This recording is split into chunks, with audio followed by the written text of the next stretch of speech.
Salut tout le monde, aujourd'hui on se retrouve pour une nouvelle vidéo. Aujourd'hui on va parler d'un sujet que j'aime trop, petit indice. Aujourd'hui on va parler des plantes. Je sais même pas pourquoi je fais cette vidéo, mais j'avais envie de vous montrer mes plantes, genre un sorte de tour de mes plantes. C'est parti pour la vidéo.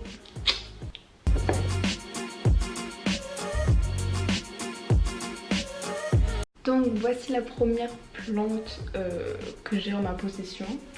C'est une Kalanchoé, donc en fait c'est une plante qui est grasse et qui a besoin d'être exposée dans une pièce qui est quand même très lumineuse. Elle n'a pas forcément besoin d'être au soleil. Pour l'arrosage, ce que je fais c'est que j'attends que la surface de la terre soit sèche et seulement quand elle est sèche, c'est à ce moment là que j'arrose à nouveau. Quand il y a des fleurs par contre, il faut arroser au moins une fois par semaine parce que ça demande énormément d'eau dès que tu as des fleurs. C'est celle dont je suis le moins sûre du nom de la plante parce que j'en trouvais pas sur internet. Elle pendait et qui était aussi grande, donc je sais pas si c'est parce qu'elle est très âgée.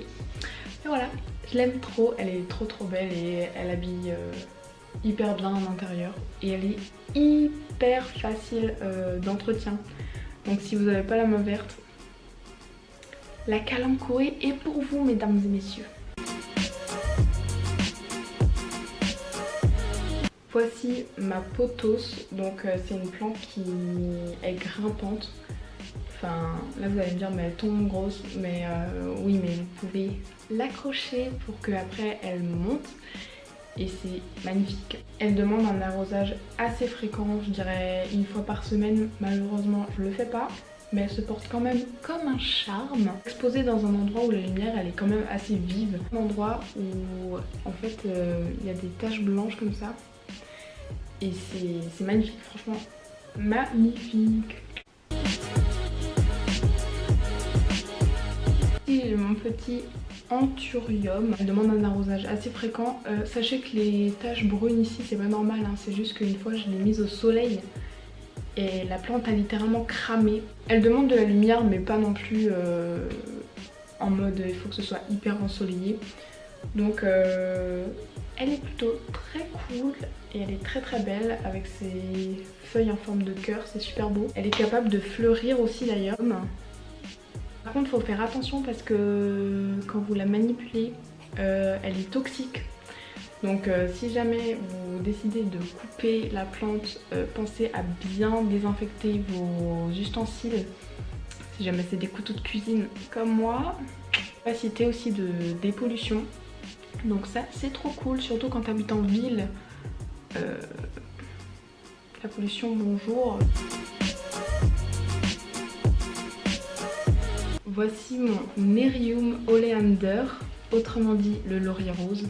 Tout le monde le connaît sous ce nom. Je vais enfin vous le présenter parce qu'il a enfin repoussé. Il faut savoir qu'il n'y avait plus du tout de feuilles. J'ai tout coupé parce que en fait c'est une plante que j'ai récupérée. Et elle était complètement sèche. Posée en plein soleil avec pas mal d'eau. J'attends toujours que la surface de la terre soit sèche, mais j'arrose une fois par semaine, je dirais. Qu'elle est toxique, il faut faire attention quand vous la manipulez. Donc notamment si vous la coupez aussi, bien désinfecter vos outils. Si vous la touchez avec les mains au niveau de la sève et tout, vraiment lavez-vous les mains, c'est dangereux. On joue pas avec ces choses, donc voilà.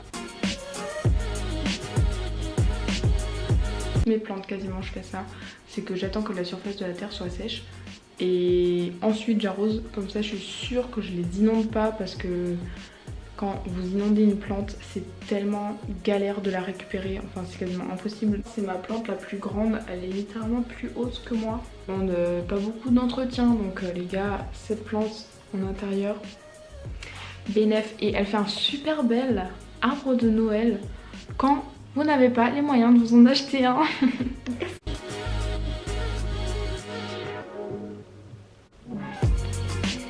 Voici ma Ceropegia woody. Ça s'appelle aussi la chaîne des cœurs. C'est une méga belle plante, comme vous pouvez le voir, qui a aussi des feuilles en forme de cœur. J'ai un problème avec les feuilles en forme de cœur, moi, décidément. Si vous cherchez un truc qui pousse vite, allez sur la chaîne des cœurs. Vraiment le sang chaud de la veine. Et en toute dernière plante, j'ai ceci à vous présenter. C'est ma seule plante comestible, enfin qui va être comestible parce que là ben, c'est bébé encore. Comme vous pouvez le voir aux tiges, il va être multicolore. Je trouve ça trop cool. J'aimerais trop avoir une dionée. C'est les plantes carnivores. Je surkiffe ces plantes, je trouve ça tellement cool. Ça fait trop longtemps que j'en veux une, mais à chaque fois je me dis non, non, non, pas assez de plantes. Bien que je fasse une partie 2 parce que chez mes parents, j'ai un nombre de plantes aussi. Ça serait trop cool de vous montrer d'autres espèces de plantes et tout. Donc voilà, si vous voulez une partie 2, ce sera avec grand plaisir que je la ferai. J'espère que cette vidéo vous aura plu comme d'habitude. Bonne journée, bonne soirée, bonne nuit. Je ne sais pas quand vous allez regarder cette vidéo. Ciao!